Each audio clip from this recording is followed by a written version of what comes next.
Day 1, new vlog, you know what that means. Day 1, new week, week 7, but what's that? New sprint. Yes, it is week 7 here at the Doghouse, and that also means that it is sprint 4. Don't know what I was going to do there. In sprint 4, the big focus for this sprint is combat. Another major decision has also been made in the game. We were originally going to have 2 maps. We were going to have a farm level and we were going to have a pirate ship. In each map there was going to be levolution. Farm level was going to have a tornado and a bull running around the map. You get hit by one of these things, you die. Pirate ship was going to have another pirate ship pull up to it and start shooting it, causing it to sink. It was going to have lots of rocking as well, which is going to then players flying.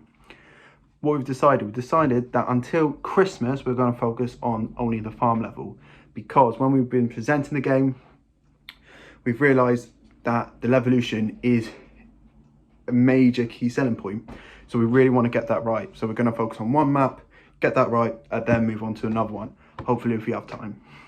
And all that has to do with scope. A big thing in student games is overscoping.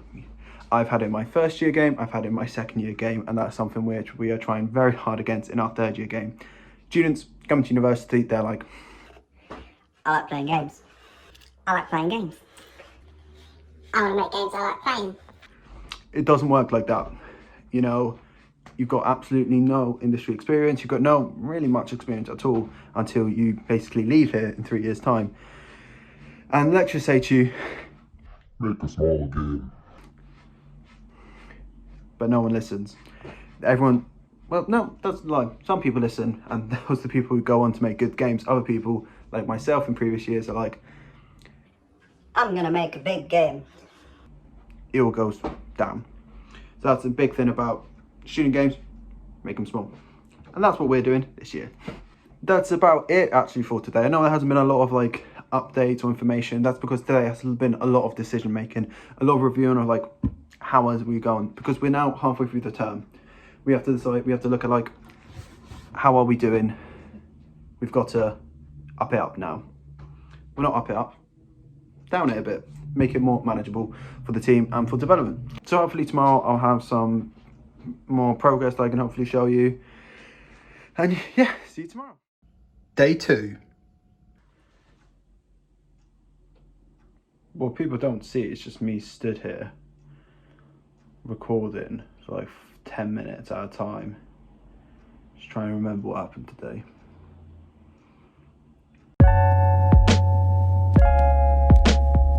And with that, day 2 is now over. It's felt like a very long day. Most of the day was just preparing the rest of the sprint really. I sat down with every department and we spoke through all the tasks that are going to happen for the rest of the sprint, talk about sprint goals and all the tasks that go into achieving those sprint goals. Typically this is done on a Monday, first day of the week, first day of the sprint, but we have a supervised studio practice on Monday, and with a lot of people working from home and not going into this studio at all, it's just better to wait until Tuesday for everyone to be at home and to be able to easily contact everyone. We've had a bit of a rethink in terms of our project plan. We've decided that how we're going to do it is now we're just going to get stuff in the game. But while before we were making stuff and polishing it, now we've decided that we're going to just get stuff in. So Matt, our programmer, has just been given loads and loads of tasks that are completely different than like levolution, combat, weapons getting thrown in, just completely different, loads of stuff. And then we're going to basically work on that, getting stuff like that into the game until Christmas, and then once we come back after Christmas it's going to be polishing everything. Our level designer Joe and our 2 environment artists Cameron and Elliot have had a meeting as well about how to slightly, not completely redesign, just an ever so slight redesign of the farm level and how to like change things, make stuff better, because now that we're only focusing on one level they want to get it absolutely perfect, which is completely spot on. So they had a meeting which lasted a few hours on how to make it even better than it is now. So Joe's now going to be spending the rest of this week improving on it, and then Elliot and Cameron are going to spend the rest of the sprint just making assets for it as well. Previously I said that our designer Harry created a combat design document. He is now also creating a Levolution design document because we are soon going to start the Levolution process. And our animator Cameron seems to be finally approaching the end of his difficulties and issues with double-handed weapons. Throughout this whole thing, he's had quite a few issues with animating with double-handed weapons, not actually animating with them, but getting them into the Unity engine. But we think we're now starting to approach the end of it, and we're trying to find a solution. So fingers crossed. That's about it for today, and I shall see you guys tomorrow. I'm really starting to run out of intro ideas now.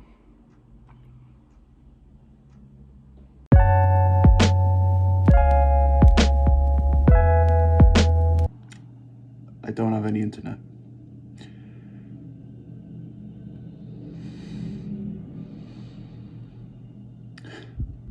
So working from home's going great. And day 3 is now over and done with. Today was Thursday, and Thursday's always a bit of a weird one because Thursdays are the day which everyone has most of their own lectures. We started off the day with a 2-hour guest lecture from Bob Chesser, who, if you don't know who he is, go look him up. Absolutely amazing concept artist, worked on some major films. Falmouth University, especially the Games Academy, really good with guest lectures. You get them about, I think we have 3 this term. That might be because of Corona, so less people are available to do them because they all have to be done from home. But we've had the people who have rigged on Lion King, we've had people who have worked on the Batman Arkham series, we had some people from Candy Crush come down last year. We have some really amazing people come down and just talk to us, and often in normal circumstances they'll then come down to the Games Academy warehouse and just start looking at students' games, give some feedback, playing them as well. People from Candy Crush actually listened to and watched people's pitches because they came about a week before pitching was happening. So loads of people were pitching their games to them and getting feedback on it, and some really good stuff. Game wise, today not a lot of progress was made because of everyone's personal lectures. Big thing is that the two-handed combat is going to take slightly longer than we first thought. I thought yesterday that it was nearly done. Cameron's having some more problems with it, but we're deciding to move on with it. Matt is implementing more and more different assets because what we're going to do is implement as much as we can during this sprint and next 2 sprints. Then when we come back after Christmas, it's just going to be polishing them. Joe is finishing up the farm level. Ellie and Cameron are making assets. Patty and Ren. Patty's nearly actually finished the elf model, the final one, and that will be absolutely amazing once we get that in and we can get that into the game as soon as possible, and it will just look absolutely fantastic. At university, you always have these like slow days just because of people's work schedules. So it's just important to like see every small win as a massive victory, and that's what we're trying to do here. So hopefully I'll catch you guys up tomorrow and we'll have some big progress to show you.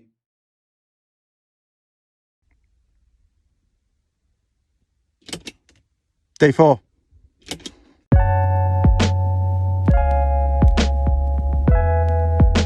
And with that, week 7 has come to an end. What a week it has been. It's had its ups and downs, and I'm kind of glad that's over.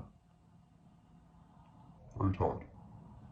Patty and Ren are finishing the final versions of the Elf and Knight as we speak.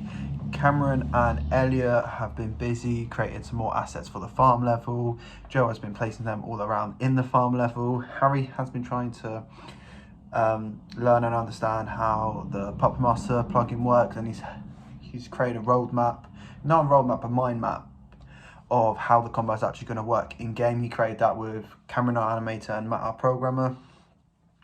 Cameron has just been, doing his best to try and get as many animations done as he can, and Matt has just been trying to implement as many new mechanics as he can, because as I said before, what we're going to do is we're going to implement as many mechanics as we can now, and then come back after Christmas, which is 4-5 weeks away now, and we've kind of come back after Christmas and just polished them absolute load.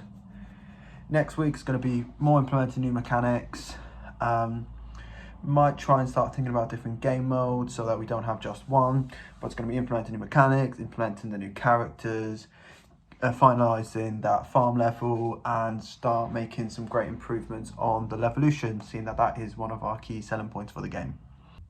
So yeah, it's been a very interesting week and very productive as well. So hopefully next week will be exactly the same.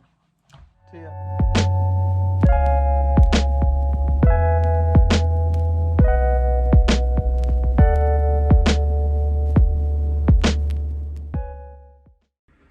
Oh.